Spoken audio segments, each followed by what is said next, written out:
Bonsoir à toutes et à tous dans l'actualité alsacienne ce soir. Alors que les élections municipales se rapprochent, suite de notre série de portraits de candidats, Christelle Ritz du Rassemblement pour Mulhouse. L'équipe strasbourgeoise de Quidditch, sport préféré des fans de la saga Harry Potter, se prépare à s'envoler pour la Coupe de France dans les Vosges. Et puis, l'exposition Sorcières, rites, croyances et persécutions du musée du pays de Hanau lève le voile sur les mystères de la chasse aux sorcières. Mais pour commencer, en raison de l'épidémie de coronavirus, le ministère de la Santé émet de nouvelles recommandations à destination des établissements scolaires. Les enfants qui reviendraient des pays à risque tels que le nord de l'Italie, la Chine, Singapour, la Corée du Sud et l'Iran ne peuvent pas être envoyés à la crèche, à l'école, au collège ou au lycée pendant les 14 jours qui suivent leur retour. La ville de Strasbourg étend cette recommandation aux activités périscolaires et au personnel encadrant. En bref, également, un incendie dans un immeuble à Strasbourg a fait 5 morts et 7 blessés la nuit dernière. Le feu s'est déclaré dans la cage d'escalier d'une résidence rue de Bar, proche de la gare. 23 personnes ont été évacuées par les pompiers. Elles ont été accueillies dans un gymnase du quartier de Königshofen. La préfète du Bas-Rhin a activé la cellule d'urgence médico-psychologique. Une enquête est en cours pour déterminer l'origine du sinistre qui a mobilisé 46 sapeurs-pompiers et 23 engins. Dans 17 jours, c'est le premier tour des élections municipales de 2020. Nous poursuivons notre présentation des différents candidats. Ce soir, direction le Haut-Rhin à la rencontre de Christelle Ritz pour le parti Rassemblement pour Mulhouse, Marine Zis. Christelle Ritz, 42 ans, adhérente du Rassemblement national, elle est la numéro 1 de la liste Rassemblement pour Mulhouse. Voici son projet pour la ville. Mon programme, je vais vraiment l'axer sur la sécurité qui pour moi est la première des libertés.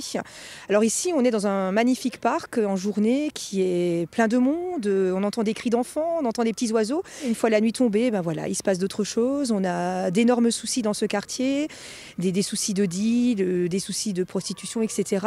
Voilà, donc déjà cette sécurité-là, la ramener non seulement aux Mulhousiens la nuit, pour qu'ils puissent continuer à se promener tranquillement comme ils le font le jour. Dans son programme également, l'écologie, le bien-être animal et la solidarité, une thématique qu'elle connaît bien puisqu'elle était adjointe au maire en charge des affaires sociales de 2008 à 2012. J'avais entamé un dialogue avec les associations et je pense que cette manière-là de travailler avec les associations doit perdurer. Aujourd'hui, la municipalité, le maire, les élus ne sont pas là pour faire vivre une association, pour payer le loyer de l'association, pour payer le salaire du directeur. Aujourd'hui, nous sommes là pourquoi ? Pour aider le bénéficiaire. Donc ça m'a toujours tenu à cœur de remettre le bénéficiaire au centre du dispositif et c'est ce que je compte remettre en place parce que depuis que je suis partie, hélas, les choses ont un peu évolué dans l'autre sens. Christelle Ritz et ses colistiers vont poursuivre leur balade dans les 16 quartiers mulhousiens. En plus d'être un outil de communication, ces rencontres avec les habitants sont en quelque sorte un avant-goût des conseils de quartier que l'équipe de la liste Rassemblement pour Mulhouse souhaiterait à nouveau mettre en place. Et vous pourrez retrouver Christelle Ritz ainsi que les autres candidats à la mairie de Mulhouse lors de notre débat pour les municipales mardi soir à 20h. Dans l'univers magique de J.K. Rowling, le Quidditch est le sport préféré des sorciers. Il se joue sur un balai et dans les airs. Difficile de le pratiquer dans la réalité, pourtant il existe bel et bien dans le monde des non-sorciers. En France, une vingtaine d'équipes se sont créées ces dernières années et même des compétitions. Ce week-end, c'est justement la Coupe de France. Ce sera une première participation pour les Valkyries, l'équipe strasbourgeoise de Quidditch. Mais avant de décoller à Golbet demain, place au dernier entraînement. Cécile Motz.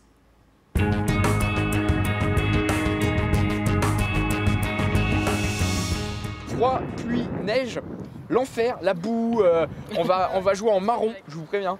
Et du coup, on va faire des entraînements pour se préparer à ça. Comment on fait pour jouer sous la pluie, parce qu'il y a des choses à pas faire. Globalement, faire des passes, ça va être compliqué. Donc on va avoir 2-3 petites astuces pour comment se débrouiller sous la pluie. Ok, c'est bon pour tout le monde ? Et ben on va commencer l'entraînement, puis on va commencer par l'échauffement. Ça vous va ? Allez, c'est parti.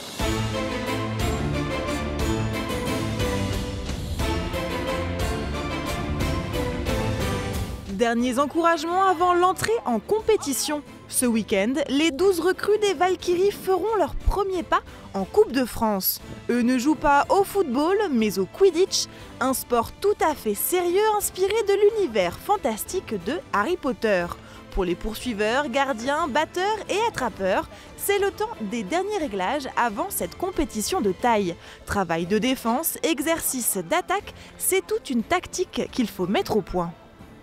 Là, on fait beaucoup plus de stratégie, plus de tactique. C'est plus physique aussi parce qu'on donne vraiment beaucoup plus. On apprend beaucoup plus les règles aussi. On est plus en profondeur sur les règles. Et on travaille surtout le cardio en ce moment. Ça, c'est vraiment beaucoup. Ouais. Il y a beaucoup de règles. Là, le coach nous l'a fait remarquer. Il y a des règles de base à savoir et c'est là-dessus qu'on nous attend. Pas sur des règles très spécifiques. Mais en tout cas, voilà, c'est les règles de base. Il faut vraiment qu'on s'y tienne et qu'on arrive à comprendre pour prendre plaisir en fait, à jouer, sans parler de l'aspect compétition. Et donc là, ça sera vraiment le défi un peu de la compétition. Bien jouer dans les règles et si possible de la meilleure façon qui soit. Les règles sont nombreuses et souvent complexes. Maxime va lui aussi partir pour la Coupe de France. Il ne sera pas joueur, mais arbitre. Le Quidditch est un sport mix, résultat de la combinaison de plusieurs pratiques sportives. Vous allez avoir les contacts du rugby. On va pouvoir se passer la balle un peu comme en handball. Ensuite, il y a toute la partie ballon au prisonnier, étant donné que vous avez quelques joueurs qu'on appelle les batteurs qui vont pouvoir utiliser les cognards. Et comme mon ballon au prisonnier, si vous lancez cette balle sur une personne, cette personne doit immédiatement lâcher toutes les balles qu'elle a, retourner à ses anneaux et donc en fait éliminer de l'attaque. C'est effectivement compliqué, en fait il faut juste savoir comme dans tous les sports, on a les règles de base qui encadrent le sport et après il y a toutes les règles qui vont empêcher les joueurs de prendre avantage des petits détails, par exemple on ne peut pas sortir pour aller chercher les balles, sur la chose. Et donc on a dû créer un gros rulebook comme dans tous les sports finalement, mais les règles de base sont quand même relativement simples. Pour l'équipe strasbourgeoise, cette compétition sera le baptême du feu, l'occasion de faire leurs premières armes, mais surtout de s'amuser. Celles qui font partie en général du top 4, top 5, impossible, on n'arrivera pas à les battre, c'est sûr. On ne se fait pas d'illusions et de toute façon on ne vient pas avec la prétention de battre tout le monde à cette Coupe de France. On vient avec la prétention de dire on va montrer ce qu'on a appris en entraînement, montrer le fruit de notre travail en fait. Principalement, l'objectif de cette Coupe de France, c'est de rentrer vraiment dans la communauté, en fait, de rencontrer des gens, de dire que voilà, on existe. Il y a un club de Quidditch à Strasbourg. Le principal, c'est toujours de s'amuser, comme le coach dit. On est là pour s'amuser. Le Quidditch, c'est une grande famille, on va dire. Mais on a quand même un objectif, c'est de remporter le plus de matchs possible et de montrer qu'on est une petite équipe, mais on sait y faire et on n'est pas là pour rien. À Golbet, dans les Vosges, ce samedi, les Strasbourgeois affronteront Bordeaux, Montpellier et Lyon. Place ensuite au match de barrage et l'aventure pourrait même se prolonger jusqu'à dimanche. Qui sait, avec un peu de magie, les Valkyries pourraient bien s'envoler.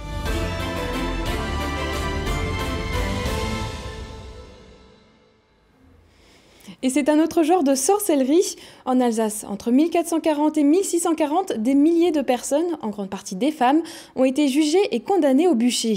L'exposition Sorcières, rites, croyances et persécutions en Alsace, présentée au musée du Pays de Hanau à Bouxwiller, vous propose de revenir sur les raisons et le déroulement de cette violente répression.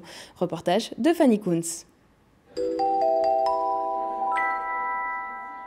Certains pans de l'histoire restent auréolés de mystère. Pendant 2 siècles, en plein cœur de la Renaissance, s'est déroulé un épisode dramatique, la traque aux sorcières. Tout commence en 1485. La maîtresse de Jacques de Lichtenberg est accusée de sorcellerie. Elle finit par se pendre dans sa cellule. C'est le début d'une longue série de procès et de persécutions en Alsace. Le cas de la chasse aux sorcières en Alsace, c'est quelque chose qui commence en 1562 parce que les esprits sont prêts. Parce que pendant 1 siècle, on a prêché que Dieu doit punir l'homme qui est coupable, par définition, et que Dieu punit les hommes en laissant la bride sur le cou au diable qui agit à travers les sorcières. Le raisonnement auquel se livrent ensuite les gens, c'est de se demander qui est la sorcière du village. Et on commence généralement les procès à la suite de dénonciations. À travers une riche collection d'objets reflétant les croyances populaires de l'époque, cette exposition visible à Bouxwiller propose de revenir sur cet épisode sombre de l'histoire régionale. On y découvre des reliquaires, médailles ou encore fossiles d'ammonites, évoquant les cornes de bouc associées au diable, des objets utilisés pour conjurer le mauvais sort. L'exposition raconte aussi les mécanismes, les acteurs et les victimes de ces accusations de sorcellerie, des victimes qui étaient essentiellement des femmes. Il y a la vieille croyance pré-chrétienne qui donne des pouvoirs aux femmes. Et puis, il y a autre chose, les femmes veuves. Parce que très souvent, ce sont des femmes qui ont 40-50 ans et qui ont hérité sont des proies. Et le système judiciaire est une véritable machine à broyer les gens et à confisquer les biens. Si vous êtes un sorcier, vous êtes un hérétique. Et l'hérétique mérite le bûcher. Ce n'est pas l'Église qui va vous brûler, ce sont les autorités politiques qui vont se charger de ça. Alors on va prendre vos biens, votre famille est frappée d'infamie. Donc tout ça fait que ce sont les femmes qui ont donné, je dirais, 80% des victimes. 1600 bûchers ont été érigés dans la région pendant la période. Il faudra attendre 1640 et l'arrivée d'une guerre sanglante pour mettre fin à cette chasse aux sorcières. L'exposition est visible à Bouxwiller jusqu'au 28 juin prochain. Et pour clore ce journal, voici l'image du jour, Oliviane. Ça devient une habitude, chaque semaine apporte son nouveau classement et à chaque fois l'Alsace ou une de ses villes y triomphe. Le classement du jour concerne les villes où il fait bon vivre en famille.